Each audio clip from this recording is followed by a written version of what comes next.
ಮಾಜಿ ಪ್ರಧಾನಿ ಎಚ್.ಡಿ. ದೇವೇಗೌಡ ಅವರ ಪತ್ನಿ ಚೆನ್ನಮ್ಮ ಅವರ ಆರೋಗ್ಯದ ಸ್ಥಿತಿ ಗಂಭೀರವಾಗಿದೆ. ಇತ್ತ ಅವರ ಈಗ ಆರೋಗ್ಯ ಸ್ಥಿತಿ ಸ್ಥಿರವಾಗ್ತಾ ಇದೆ. ಇನ್ನು ಎಚ್.ಡಿ. ಅವರ ಪತ್ನಿ ಚೆನ್ನಮ್ಮ ಅವರ ಸ್ಥಿತಿ ಬಗ್ಗೆ ಡಾಕ್ಟರ್ ಸತ್ಯನಾರಾಯಣ ಮಾಹಿತಿಯನ್ನು ಕೂಡ ಹೇಳಿದ್ದಾರೆ. ನಿನ್ನೆ ರಾತ್ರಿ ಈ ಒಂದು ಸ್ಥಿತಿ ಸ್ವಲ್ಪ ಗಂಭೀರವಾಗಿತ್ತು ಚೆನ್ನಮ್ಮ ಅವರದು. ಜೊತೆಗೆ ಇವತ್ತು 20ರಿಂದ 30% ಕಂಟ್ರೋಲ್ ಆಗಿದೆ ಚೆನ್ನಮ್ಮ ಅವರ ಆರೋಗ್ಯ ಅಂತ ಹೇಳಿ ಡಾಕ್ಟರ್ ಸತ್ಯನಾರಾಯಣ ಅವರು ಮಾಹಿತಿಯನ್ನ ಬಿಚ್ಚಿಟ್ಟಿದ್ದಾರೆ.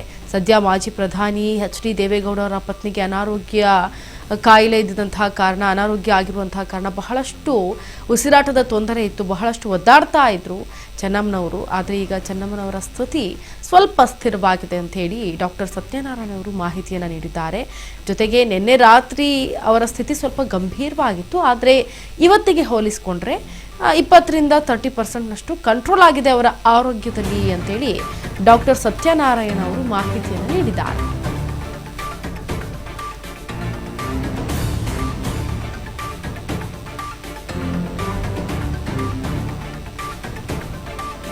ಚೆನ್ನಮ್ಮ ಅವರ ಆರೋಗ್ಯ ನೋಡೋದಕ್ಕೆ ಸುಧಾರಿಸೋ ತರ ಕಾಣ್ತಾ ಇದೆ.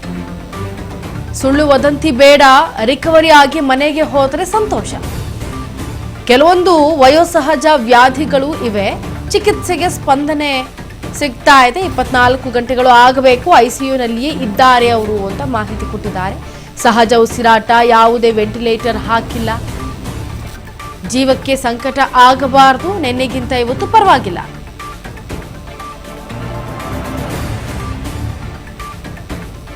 ಈಗ ಡಾಕ್ಟರ್ ಸತ್ಯನಾರಾಯಣ ಅವರು ಮಾಹಿತಿಯನ್ನ ಕೊಡ್ತಾ ಇರೋದು, ನಿನ್ನೆ ರಾತ್ರಿಯಿಂದ ಅವರ ಸ್ಥಿತಿ ಸ್ವಲ್ಪ ಗಂಭೀರವಾಗಿತ್ತು, ಆದರೆ ಇವತ್ತು ಮುಂಜಾನೆಯಿಂದ 20ರಿಂದ 30% ಕಂಟ್ರೋಲ್ ಆಗಿದೆ ಚೆನ್ನಮ್ಮ ಅವರ ಆರೋಗ್ಯ.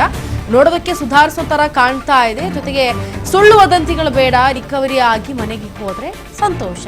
ಕೆಲವೊಂದು ವಯೋಸಹಜ ವ್ಯಾಧಿಗಳಿವೆ, ಚಿಕಿತ್ಸೆಗೆ ಸ್ಪಂದನೆ ಸಿಗ್ತಾ ಇದೆ. ಜೊತೆಗೆ 24 ಗಂಟೆಗಳು ಆಗಬೇಕು, ಐಸಿಯುನಲ್ಲಿ ಅವರು ಇದ್ದಾರೆ, ಸಹಜ ಉಸಿರಾಟ ಆಡ್ತಾ ಇದ್ದಾರೆ, ಜೊತೆಗೆ ಯಾವುದೇ ವೆಂಟಿಲೇಟರ್ ನಾವು ಹಾಕಿಲ್ಲ, ಹಾಗೆ ಜೀವನಕ್ಕೆ ಸಂಕಟ ಆಗಬಾರದು ಅಂತ ಹೇಳಿ ಸತ್ಯನಾರಾಯಣ ಅವರು ಹೇಳಿದ್ದಾರೆ. ನಿನ್ನೆ ರಾತ್ರಿ ಸ್ವಲ್ಪ ತೀವ್ರವಾಗಿತ್ತು, ಈಗ 20ರಿಂದ 30% ಒಂಚೂರು ಉಸಿರಾಟದ ಒಂದು ತೊಂದರೆ ಒಂದು ಹತೋಟಿಗೆ ಬರೋ ಥರ ಸೂಚನೆಗಳು ಕಾಣ್ತಾ ಇದೆ. ವೈಯಕ್ತಿಕವಾಗಿ ಅವರು ಪಡ್ತಾ ಇದ್ದ ಪರಿಶ್ರಮ ಒಂದು 30-40 ಭಾಗ ಕಮ್ಮಿ ಆಗಿದೆ. ಅಂದರೆ ನೋಡೋದಕ್ಕೂ ಒಂಥರ ಸುಧಾರಿಸಿರೋ ಥರ ಕಾಣ್ತಾರೆ. ಮುಂದಿನ ಚಿಕಿತ್ಸೆ ನಡೆಯುತ್ತೆ. ಇದು ಭಾಳ ಟೈಮ್ ತಗೊಳ್ಳೋಂಥ ಟ್ರೀಟ್ಮೆಂಟ್. 1-2 ದಿನದಲ್ಲಿ ಸುಧಾರಣೆ ಆಗೋ ಥರ ಕಾಣ್ತಾ ಇಲ್ಲ. ರಕ್ತ ಒತ್ತಡ, ನಾಡಿ ಮಿಡಿತ ಎಲ್ಲ ಕರೆಕ್ಟಾಗಿದೆ. ಯೂರಿನ್ ಔಟ್ಪುಟ್, ಏನೇನು ಬಾಡಿಲಿ ಪ್ರಕ್ರಿಯೆಗಳು ನಡೆಯುತ್ತೋ ಅದೆಲ್ಲನೂ ಚೆನ್ನಾಗೇ ನಡೀತಾ ಇದೆ, ಉಸಿರಾಟದ ಒಂದು ತೊಂದರೆ ಬಿಟ್ಟು. ಸೊ ಫ್ಯಾಮಿಲಿ ನಮ್ಮ ಜೊತೆನೇ ಇದ್ದಾರೆ, ಎಲ್ಲರೂ ಸ್ಪಂದಿಸ್ತಾ ಇದ್ದಾರೆ. ಸುಳ್ಳು ವದಂತಿಗಳು, ಫಾಲ್ಸ್ ರೂಮರ್ಸ್ ದಯವಿಟ್ಟು ಸ್ಪ್ರೆಡ್ ಮಾಡೋದು ಬೇಡ. ಅವರು ರಿಕವರ್ ಆಗಿ, ಅದು ಏನು ಭಗವಂತ ಇದು ಬರೆದಿದ್ದಾನೋ ಅದೇ ಥರ ಅವರು ರಿಕವರ್ ಆಗಿ ಮನೆಗೆ ಹೋದರೆ ನಮಗೂ ಸಂತೋಷ, ನಿಮಗೂ ಸಂತೋಷ, ನಾಡಿಗೂ ಸಂತೋಷ. ಇನ್ಫೆಕ್ಷನ್ ಏನಾಗಿದೆ? ಅದು ಲಂಗ್ ಕಂಜೆಷನ್ ಆಗಿದೆ, ಸ್ಪ್ಯಾಸಮ್, ಬ್ರಾಂಕೋಸ್ಪ್ಯಾಸಮ್ ಅಂತೀವಿ, ಅದು ತುಂಬ ಇದೆ. ಕೆಲವೆಲ್ಲ ವಯೋಸಹಜವಾದ ವ್ಯಾಧಿಗಳು, ಅದರ ಜೊತೆಗೆ ಇದು ಬಂದಿರೋದ್ರಿಂದ 20 ವರ್ಷದವರು ಎಷ್ಟು ಸ್ಪಂದಿಸ್ತಾರೆ ಅಷ್ಟು 80 ಮೇಲಾದಾಗ ಸ್ವಲ್ಪ ಕಷ್ಟ ಆಗತ್ತೆ, ದೇಹ ಅಷ್ಟು ಸ್ಪಂದಿಸಲ್ಲ. ಕಾನ್ಶಿಯಸ್ ಇದ್ದಾರೆ ಉತ್ತರ? ಕಾನ್ಶಿಯಸ್ ಅಂದರೆ ಮೈಲ್ಡ್ ಸೆಡೇಷನ್ ಅಲ್ಲಿ ಇಟ್ಟಿದ್ದೀವಿ, ಆದ್ರಿಂದ ಬಟ್ ಯಾರು ಕೂಗಿದ್ರು ಮಾತಾಡೋದು ಅದೆಲ್ಲ ರೆಸ್ಪಾನ್ಸ್ ಇದೆ. ಮತ್ತೆ ಸರ್ ಎಷ್ಟು ದಿನ ಆಗ್ಬೋದು? ಎಷ್ಟು ದಿನ ಅನ್ನೋದಕ್ಕಿಂತ ಹೆಚ್ಚಾಗಿ ನಾವು ಲೆಕ್ಕ ಹಾಕೊಂಡಿರೋದು ಅವ್ರಿಗೆ ಯಾವ ರೀತಿ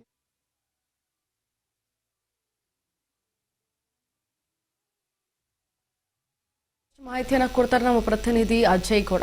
ಅಜಯ್, ಈಗ ಯಾವ ರೀತಿಯಾಗಿದೆ ಪರಿಸ್ಥಿತಿ ಅಲ್ಲಿ, ಜೊತೆಗೆ ಯಾರೆಲ್ಲ ಈಗ ಹಾಸ್ಪಿಟಲ್ ಬಳಿ ಬಂದು ಹೋಗಿದ್ದಾರೆ ಅವರ ಸಂಬಂಧಿಕರು?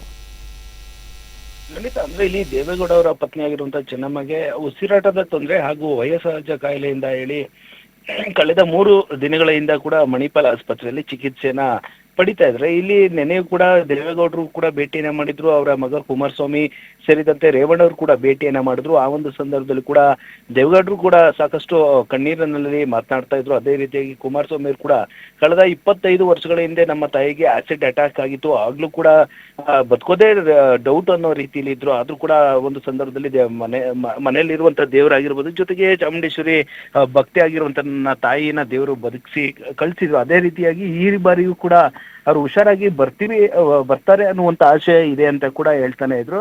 ಅದೇ ರೀತಿಯಾಗಿ ನಿನ್ನೆ ರಾತ್ರಿ ಭವಾನಿ ರೇವಣ್ಣ ಅವರು ಕೂಡ ರಾತ್ರಿ ಆಸ್ಪತ್ರೆಗೆ ಬಂದು ಬೆಳಗಿನ ಜಾವವರೆಗೂ ಕೂಡ ಇಲ್ಲೇ ಅವರ ಅತ್ತೆಯ ಜೊತೆ ಒಂದು ನೋಡ್ಕೊಂತ ಇದ್ರು ಅವ್ರ ಹೆಲ್ತ್ನ. ಜೊತೆಗೆ ಇವತ್ತು ಬೆಳಗ್ಗೆ ಒಂದು 8:30 ಸುಮಾರಿಗೆ ಭವಾನಿ ರೇವಣ್ಣ ಅವರು ಇಲ್ಲಿಂದ ಹೋಗಿದ್ದಾರೆ. ಜೊತೆಗೆ ಇಲ್ಲಿ ಅವರ ಕುಟುಂಬಸ್ಥರಿಗೆ ಯಾರು ಕೂಡ ಜಾಸ್ತಿ ಇಲ್ಲಿ ಬರಬೇಡಿ ಅಂತ ಹೇಳಿ ವೈದ್ಯರು ಕೂಡ ಸೂಚನೆಯನ್ನ ಕೊಟ್ಟಿದ್ದಾರೆ. ಯಾಕಂದ್ರೆ ಇಲ್ಲಿ ಕೆಲವೊಂದಷ್ಟು ಜಾಸ್ತಿ ಜನಗಳು ಬರ್ತಾ ಇದ್ರೆ ಇಲ್ಲಿ ಅವ್ರಿಗೆ ಹಿಂಸೆ ಆಗುತ್ತೆ, ಇನ್ಫೆಕ್ಷನ್ ಆಗ್ಬಹುದು ಅಂತ ಹೇಳಿ ಒಂದು ಮಾಹಿತಿನ ಕೂಡ ವೈದ್ಯರು ಕೂಡ ಕೊಟ್ಟಿದ್ದಾರೆ. ಇಲ್ಲಿ ವೈದ್ಯ ನಾರಾಯಣ ಏನಿದ್ದಾರೆ ಅವರು ಕೂಡ ಮಾತನಾಡುವಂತ ಸಂದರ್ಭದಲ್ಲಿ ಕೂಡ ಹೇಳ್ತಾ ಇದ್ರು, ನಿನ್ನೆ ಸ್ವಲ್ಪ ಗಂಭೀರವಾಗಿದ್ರು. ಯಾಕಂದ್ರೆ ಆಲ್ಮೋಸ್ಟ್ ಅವ್ರಿಗೆ ಉಸಿರಾಟದ ಸಮಸ್ಯೆ ಇತ್ತು. ಹೀಗಾಗಿ ಆಲ್ಮೋಸ್ಟ್ ಈಗ ಒಂದು 20-30% ಅಷ್ಟು ಅವರ ಉಸಿರಾಟದ ತೊಂದರೆ ಏನಿದೆ ಅದು ಕಂಟ್ರೋಲ್ಗೆ ಬಂದಿದೆ. ಈಗ ನೋಡೋದಕ್ಕೆ ಸ್ವಲ್ಪ ಸುಧಾರಿಸಿರೋ ತರ ಕಾಣಿಸ್ತಾ ಇದ್ದಾರೆ. ಯಾಕಂದ್ರೆ 20 ವರ್ಷದ ಒಂದು ವಯಸ್ಸಿನಲ್ಲಿದ್ದಾಗ ಯಾವ ರೀತಿಯಾಗಿ ಸ್ಪಂದನೆ ಮಾಡ್ತಾರೆ ಅದೇ ರೀತಿಯಾಗಿ 80 ವರ್ಷದ ಸ್ಪಂದನೆಗೂ ಕೂಡ ಸಾಕಷ್ಟು ವ್ಯತ್ಯಾಸ ಇರುತ್ತೆ.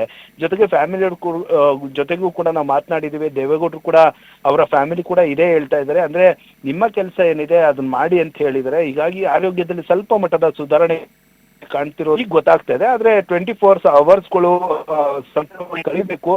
ಜೊತೆಗೆ ICU ಈಗ ಇಡಲಾಗಿದೆ. ಸಹಜ ಉಸಿರಾಟ ಹಾಗೂ ವೆಂಟಿಲೇಟರ್ ನಲ್ಲಿ ಆಕ್ಸಿಜನ್ ಕೊಡುವಂತ ಕೆಲಸಗಳು ಈ ಸದ್ಯಕ್ಕೆ ಆಗ್ತಿಲ್ಲ. ಮೇಲ್ನೋಟಕ್ಕೆ ಅವರು ರಿಕವರಿ ಆಗ್ತಾ ಇದ್ದಾರೆ ಅನ್ನುವಂತ ಮಾತನ್ನು ಕೂಡ ವೈದ್ಯರು ಹೇಳ್ತಾ ಇದ್ದಾರೆ. ಜೊತೆಗೆ ಇವಾಗ ಆಲ್ಮೋಸ್ಟ್ ದೇವೇಗೌಡರು ಮತ್ತೆ ಕುಮಾರಸ್ವಾಮಿ ಮತ್ತೆ ಬಂದು ಒಂದು ಆರೋಗ್ಯನ ವಿಚಾರಣೆ ಅಂದ್ರೆ ತಿಳಿಸುವಂತ ಕೆಲಸವನ್ನ ಒಂದು ಕಡೆ ಇಲ್ಲಿರುವಂತ ವೈದ್ಯರು ಮಾಡ್ತಾ ಇದ್ದಾರೆ. ಯಾವುದೇ ರೀತಿಯಾದ ಸಮಸ್ಯೆ ಇಲ್ಲ, ಗಾಬರಿ ಪಡೋದು ಬೇಡ ಅಂತ ಹೇಳಿ ವೈದ್ಯರು ಕೂಡ ಸಾಕಷ್ಟು ಸಲಹೆಗಳನ್ನ ಈಗಾಗಲೇ ದೇವೇಗೌಡರ ಕುಟುಂಬಕ್ಕೂ ಕೂಡ ಹೇಳ್ತಾ ಇದ್ದಾರೆ. ಜೊತೆಗೆ ICU ಇಟ್ಟು ಅವ್ರಿಗೆ ಚಿಕಿತ್ಸೆನ ಕೊಡ್ತಾ ಇರುವಂತ ಕೆಲಸಗಳು ಕೂಡ ಆಗ್ತದೆ. ಮೇಲ್ನೋಡಕ್ಕೆ ಆಲ್ಮೋಸ್ಟ್ ಅವರ ಹೆಲ್ತ್ ಕಂಡೀಷನ್ ಕೂಡ ನಾರ್ಮಲ್ ಇದೆ ಅನ್ನುವಂತ ಮಾತುಗಳು ಕೂಡ ಗೊತ್ತಾಗ್ತಾ ಇದೆ. Okay Ajay, thank you so much ನಿಮ್ಮೆಲ್ಲ ಡೀಟೇಲ್ಸ್ಗಾಗಿ.